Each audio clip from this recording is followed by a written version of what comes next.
everyone, so welcome back to my channel. This is going to be a super exciting video. This is going to be a back to school CinDIY Friday video where I will be showing you 3 DIY projects that are perfect for back to school and that are really inexpensive and that will help you out in your back to school readiness and DIYing and stuff like that. So yeah, I'm super excited. It's 3 projects. 1 is a really cool calendar, 2 are bookmarks, and 3 is like these custom notebooks and stuff like that.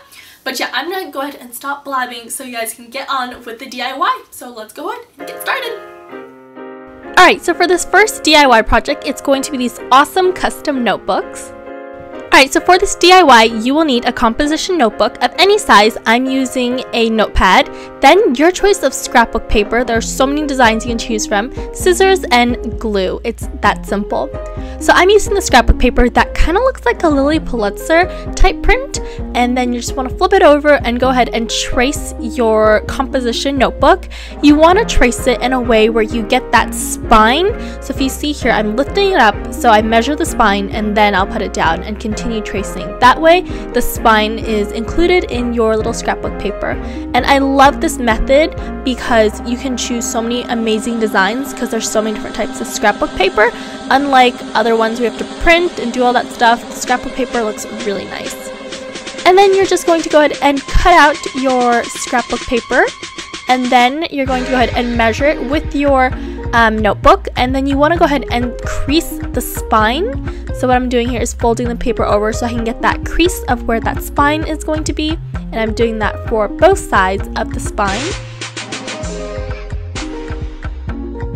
Alright, so once you have your little shell, you're going to go ahead and put glue into that little crevice, that little spine area, and then you're going to go ahead and put your notebook in there and glue it together. Simple as that, making sure that the spine is totally dry before you move on to the other side. And then yeah, you just go ahead and put glue on the cover and then go ahead and glue together your little scrapbook paper.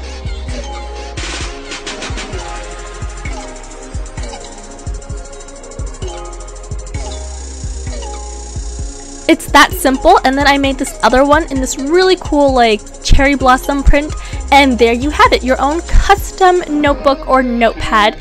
And yeah, it's super simple to do, and I love how they turned out and how they look. They're super pretty.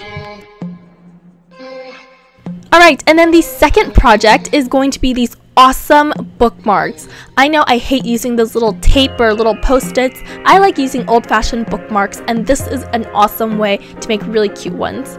So you will need some paint swatches that I got from Home Depot. Then you're going to need a pair of scissors. Then you're going to need a hole puncher of any size, and then some sort of string, yarn, or thread, or anything like that for the little tassel part. So first you're going to go ahead and cut off any extra text or like words on your paint swatch. So that's what I'm doing right here.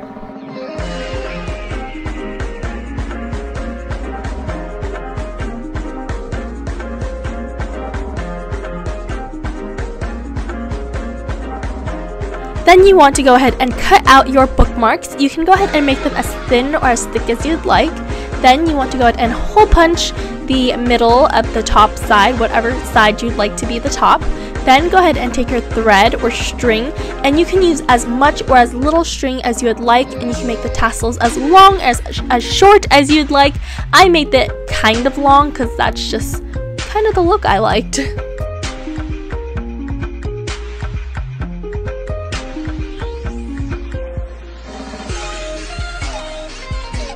Alright, I'm really sorry you can't see this part really well, but all I'm doing is like twisting the string, and then I'm gonna go ahead and try to push it through that little hole.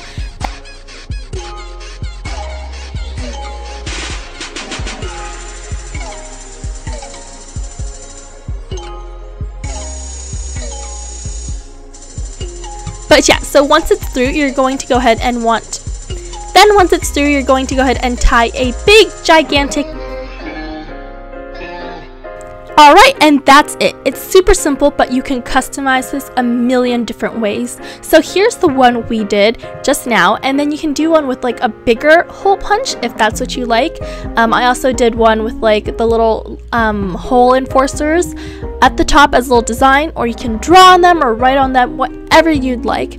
I actually love this so much that I did a bunch with a bunch of different like paint swatches, and I absolutely loved how they all turned out. They were all so adorable and really useful too. Alright, and the last project is my favorite. It's the dry erase calendar. Now I go through a lot of calendars and I feel like it's just such a waste, and there's never really any design I really like, so I decided to go ahead and make my own. So it's super simple. So you're going to need some sort of picture frame. I'm using an 11 by 9 inch picture frame, but you can use one of any size. Then you'll need a pair of scissors. Then you'll need more paint swatches. I got these ones at Walmart. And then you'll need some tape. And then you'll need some markers of any kind. Now again, all these paint swatches are free, so why not take advantage?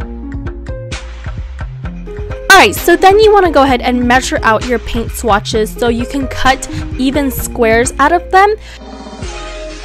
The measurement of your square is going to vary on how big your picture frame is, so you just want to have at least 5 rows and 7 columns. So that's what you're going to strive for, and that's how you want to go ahead and measure out your squares according to your picture frame.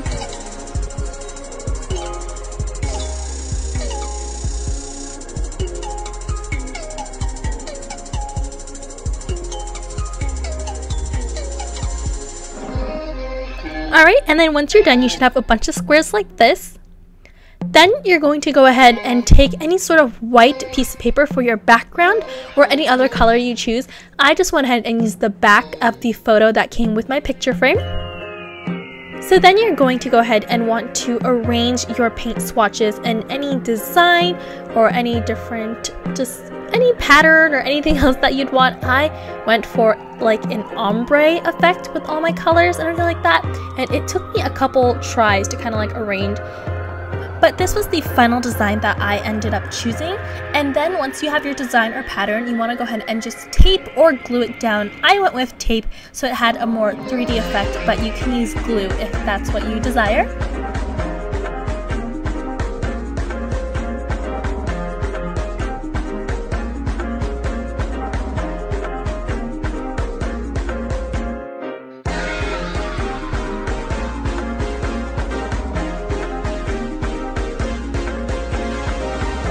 Alright, and here is my finished little calendar board thing. And then I went ahead and made little days of the week signs, and then I went ahead and taped those on there too. And I also did like a little ombre with it. And here's the final board. And then you want to go ahead and put it in your picture frame, and there you go. I left a little space on the top so I could write the month in. And then here I am testing it with a dry erase marker, and it works perfectly. It's so cool.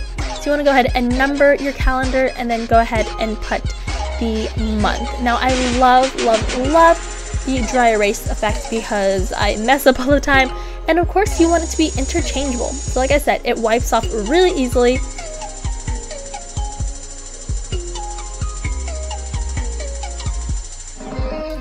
So I hope you enjoyed this video and these 3 DIYs, and if you do go ahead and actually like try them or anything like that, please send me a picture on Twitter or Instagram or something like that with the hashtag CinDIY Fridays. I would absolutely love to see them.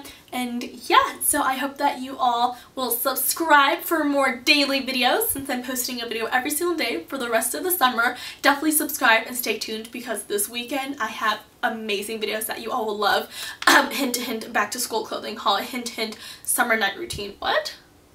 But yeah, so I hope that you have an amazing day, and I will talk to you tomorrow. Until then, I love you so much and have a great day. Bye!